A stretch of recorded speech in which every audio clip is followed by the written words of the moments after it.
dari sisi kata pemerasan juga dari sisi kata produknya itu jelas atau enggak ya? Iya, ya pasti dong.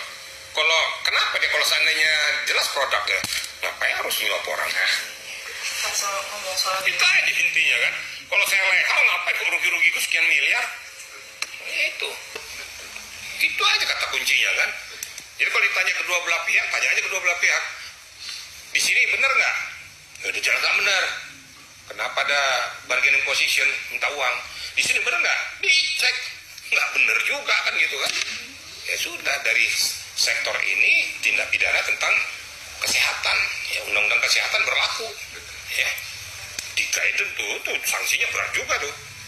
Kemudian akan diberikan sanksi juga pengamputasian daripada perusahaan tersebut. Ya. Membayar denda pada negara tuh. Jangan main berapa sekian miliar, ada yang sudah kena tuh kan, sekian miliar dia memperoleh kekayaannya itu. Udah hebat jadi ratu emas katanya kan. Saya ikuti semua itu gitu loh. Jadi kalau saya ngomong tuh ada kadar, ada dasar, cara berpikir kita juga harus terstruktur sehingga masyarakat kita berikan edukasi yang benar gitu loh. Jadi ada dua substansi yang harus di gerombolan SS ya, itu saya tidak akan mau damai. Bantu saya Mas Sunan ya untuk monitor kasus tersebut di Polda Metro Jaya. Siap Mbak, saya bilang.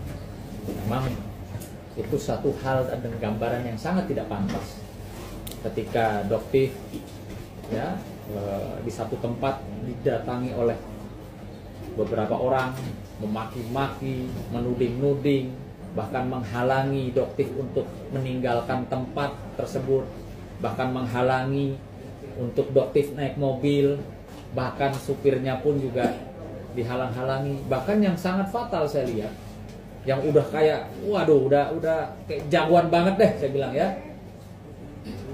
Suaminya terlapor itu tergambar seolah-olah ingin melakukan sesuatu gitu loh. Ya, sesuatu dalam arti kata negatif, kekerasan terhadap Doktiv. Sehingga tergambar juga di video yang sudah viral itu, bisa diakses di mana-mana di YouTube. Sampai si terlapor pun juga menahan agar terduga suaminya ini tidak melakukan kekerasan terhadap Doktiv. Nah ini kan betul-betul luar biasa. Apa mereka merasa banyak uang atau kenal dengan jenderal-jenderal, mungkin bintang 1, bintang 2, bintang 3, mungkin bintang 7, sehingga mereka bisa berlaku seperti itu. Ya, berlaku seperti yang kalau kayak zaman sekarang. Terkait dana 4 miliar itu gimana dokter, sedikit dong? Ya, jadi pertamanya kan sekarang di plesetinnya penyuapan ya. Iya. Sedangkan tidak mungkin kita melakukan hal tersebut kalau misalkan tidak ada sebabnya seperti itu.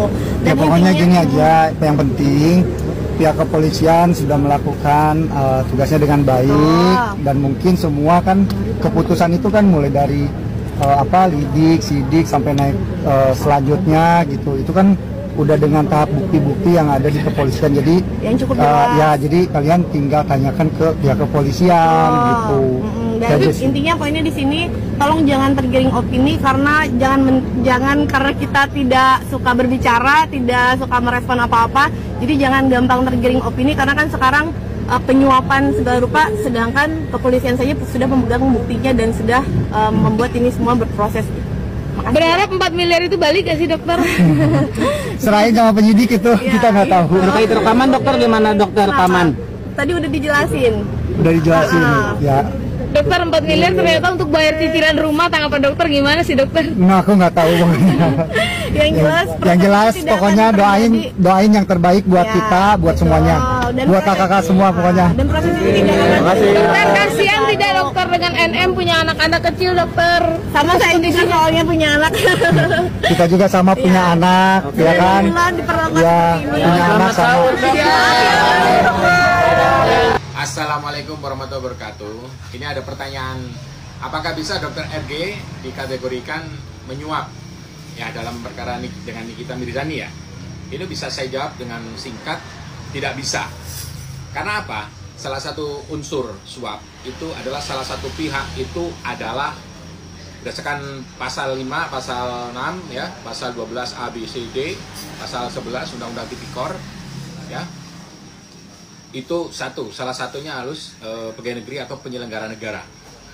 Atau hakim salah satunya, atau advokat salah satunya. Hakim 12C, advokat 12D, ya kan? Atau salah satunya lagi berdasarkan Undang-Undang 11 tahun 80 itu adalah untuk kepentingan umum. Sebagai contoh konkret, kalau untuk pasal Undang-Undang 11 tahun 80 itu adalah wasit dalam sepak bola. Nah, itu bisa karena Undang-Undang 11 tahun 80. Tapi bukan Undang-Undang Tipikor ya, tapi Undang-Undang 11 tahun 80 tentang suap. Itu ada beberapa perkara yang kemarin sempat ditangani oleh Bareskrim terkait dengan pengaturan skor, dan itu jadi tersangka dan sekarang udah jadi terpidana ya, sudah diputus kalau tidak salah. Itu dikenakan Undang-Undang 11 tahun 80 tentang suap. Nah, kalau kita lihat perkara Dr. RG dan NM ini tidak ada salah satu pihak yang masuk kategori unsur tadi. Jadi nggak ada yang pegawai negeri, nggak ada yang penyelenggara negara, nggak ada yang hakim, nggak ada yang advokat, nggak ada yang untuk kepentingan umum, salah satunya sebagai wasit. Wasit kenapa bukan pegawai negeri atau penyelenggara negara, tapi bisa dikatakan sebagai suap? Karena dia mempunyai mandat sebagai seorang wasit, yang dipercaya sebagai seorang wasit, dan dia memimpin jalannya persidangan. Dia bisa menentukan ini untuk nilai untuk skor segala macam. Ketika salah satu pihak mengatur skor agar dia menang, itu bisa dikenakan suap. Tapi kalau perkara Dr. RG dan NM itu tidak bisa dikatakan ini perkara suap menyuap. Beneran tidak bisa, karena nggak masuk unsurnya. Tapi kalau mau coba silakan pihak NM-nya melaporkan ini ke Polda atau ke Bareskrim terkait dengan suap menyuap. Pasti akan ditolak, karena unsur-unsur yang dimaksud dalam Undang-Undang Tipikor maupun Undang-Undang 11 tahun 80 itu tidak masuk demikian. Jadi ini tidak bisa dipaksakan juga ya. Tidak bisa dikatakan dipaksakan. Nah, ini jawaban saya dari banyak pertanyaan di komen konten sebelumnya terkait dengan ancaman hukuman yang kita Mirzani 20 tahun begitu. Jadi bukannya saya memihak Dr. RG atau saya benci dengan NM, tidak. Kita melihat dari sisi hukumnya. Dan hukumnya mengatakan bahwa itu tidak bisa karena unsur tidak masuk. Kalau unsur tidak masuk berarti ya tidak bisa itu dikatakan suap. Demikian, semoga bermanfaat. Tetap semangat dan minum STMJ biar sehat. Wassalamualaikum warahmatullahi wabarakatuh. Sebelum mencapai status P21, berkas perkara bisa memiliki status P18 atau berkas perkara yang hasil penyidikannya belum lengkap, dan P19 berkas perkara dikembalikan kepada penyidik untuk dilengkapi. Kesian deh lu. Kenapa Pak? P19 terus Pak? Karena ada buktinya yang udah dilaporin sama pengacara dari kubunya Nikita Mirzani yang bernama Bang Fahmi. Buktinya itu ternyata ilegal. Buktinya melanggar hukum. Emang boleh kita pakai bukti untuk menjerat seseorang dengan merekam dan menyebarluaskan tanpa seizin sepengetahuan yang kita rekam?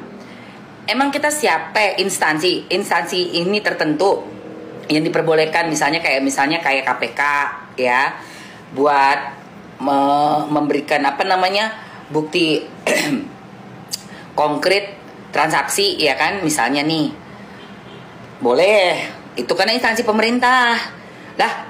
Lu siapa sih? Adalah siapa ya ternyata? Oh, bukan siapa-siapa. Bukan siapa-siapa. Kamu juga cuma jualan aja. Menjual apa? Skincare abal-abal. Jual skincare abal-abal. Mengeruk keuntungan, katanya ada yang ngomong tuh. Hukum ekonomi. Iya dong, hukum ekonomi mengeruk keuntungan sebesar-besarnya dengan modal yang sekecil-kecilnya. Lu sekolah di mana, cuy? Hah, lu sekolahnya di mana? Apa itu? Hukum ekonomi apa? Kok hukum ekonomi kok kayak gitu? Emang nggak belajar ini juga agama, nggak diajarin berdagang itu seperti apa di agama kita? Main asal asbun banget, bunyi, asal bunyi. Oh iya dong, kalau pedagang kan mau untungnya sebesar-besarnya lah. Ngawur, ini kok jadi kejeret ya? Nggak kayak gitu dong, lu main asal jualan. Barang apa aja lu jual seenak-enak jidat lu. Barang harga modalnya cuma 7.000 perak, lu kemas-kemas, lu boti-boti, tepu botiin terus jual 700.000. Itu namanya nepu, ya.